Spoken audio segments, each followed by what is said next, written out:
Hello, this is Matthew Armstrong. And I'm Victoria Whitehead, and welcome to day 65 of our 100 Day Juice Feast. Alright, so we're pretty much 2/3 of the way there, and feeling really good. It's 35 days to go, 5 weeks. Wow, feels great to be this far so far. Although I never had a doubt in my mind, I really didn't.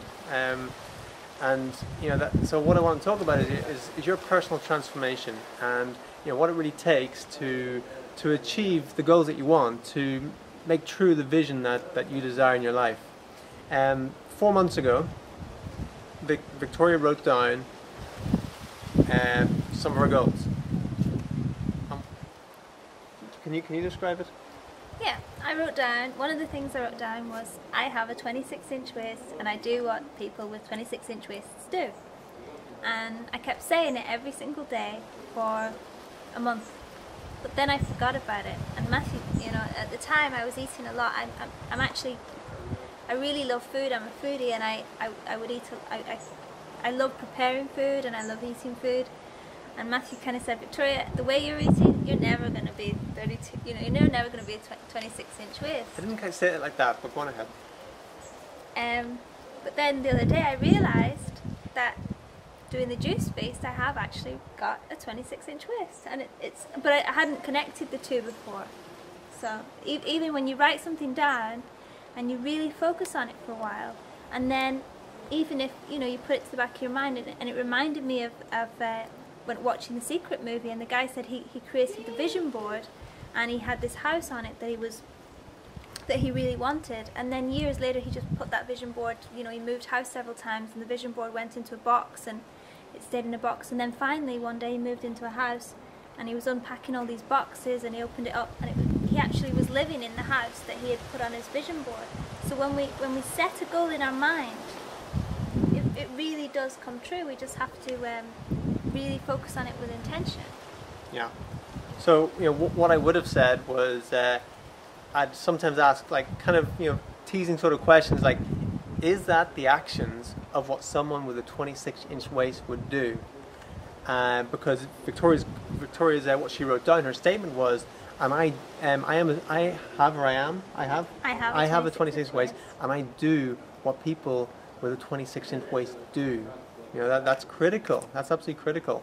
And so sometimes I'd say, is that the sort of action some of the 26-inch waist would do? I just remind her. I wasn't actually, it wasn't prodding. I was just reminding her, and so she started to take that on then, and then she started taking the actions of what a person with a 26-inch waist would do. Because we're not talking about airy-fairy pipe dreams. We're talking about having a vision for your life, and then having every single day doing what you need to do to step into that vision, to create that vision, to make it a reality. So if whatever your vision is, you got to be taking the actions, and look to other people who have actually created visions like you want to create, or who have become like you want to become, role models, and actually see how they live their lives day to day, what they do day to day to actually create that, and that starts to bring it into reality. And then the very fact of writing it down in the positive like that, not just saying, because the words are very, very powerful, not just saying I want a 26-inch waist, or I want this, or I want that, to actually start to embody it and say, I am this, I have this.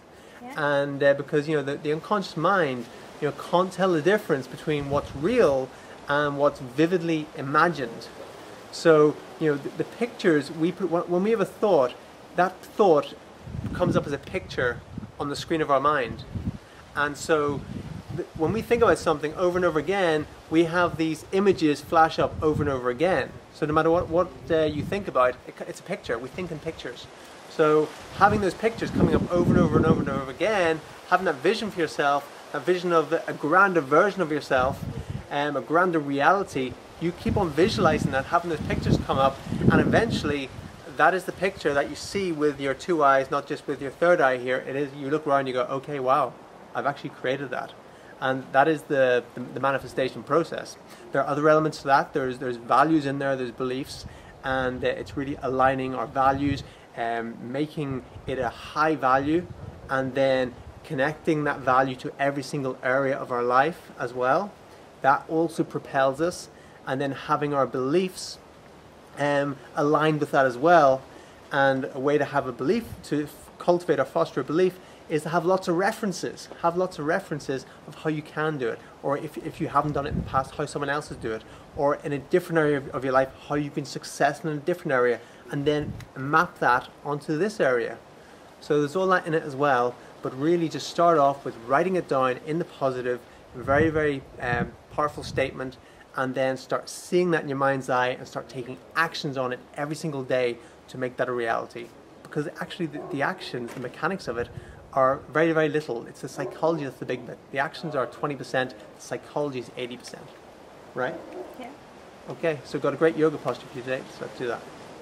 Alright, so this is one of my favorite yoga postures of all time. It's just totally awesome, it makes you feel so good, and it just works so much the body. It really helps the flexibility of the hamstrings, the inner thighs, all around the hip flexors, around the glutes here. You get a great spinal twist from it. So let's just go ahead and do it. You need a strap for this one. If you don't have a strap, you can use a belt or something like that. Something that's not a rope, because that can cut into your foot. Something like a strap. So it's quite a bit to this one. Let's look in. Or just do it with me, and I'll just talk you through it. So you're lying down on your mat. Have your feet in. Lift up your right foot. There's a strap around it. Then, depending on your flexibility, depending on how high you'll grab the strap. If you're not too flexible, you have it go down, or you can grab it nice and high. Then you'll straighten your left foot, your left leg, so both legs are straight. Now you place your left hand out to the side, palm facing down. You look down your left palm and let your right leg come over to the right. So it's important here that you keep this hip down so you don't come up like this, so this stays down. This really opens up this whole area here. Then bending the knee in, back to center.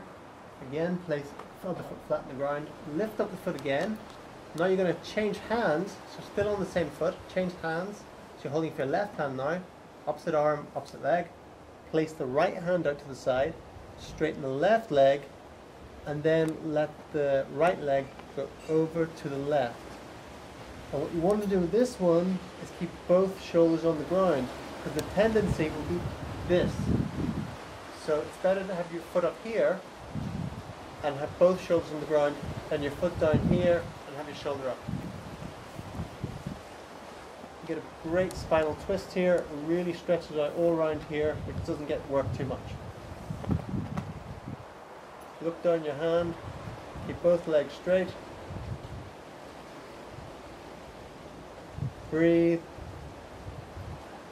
Let gravity do its work. Each breath out a little bit further.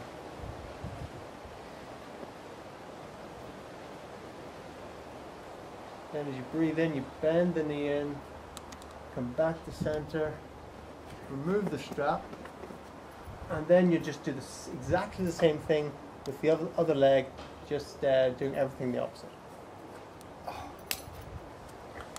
That's a great one, good one to do earlier on in your yoga practice, because it really kind of gets all of the body. In the first 2 or 3 postures, do that one there, and it will really help without preventing injuries for the rest of the practice, and it will give you a bit of a boost for everything.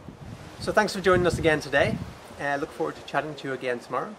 My name is Matthew Armstrong. And I'm Victoria Whitehead. Ciao.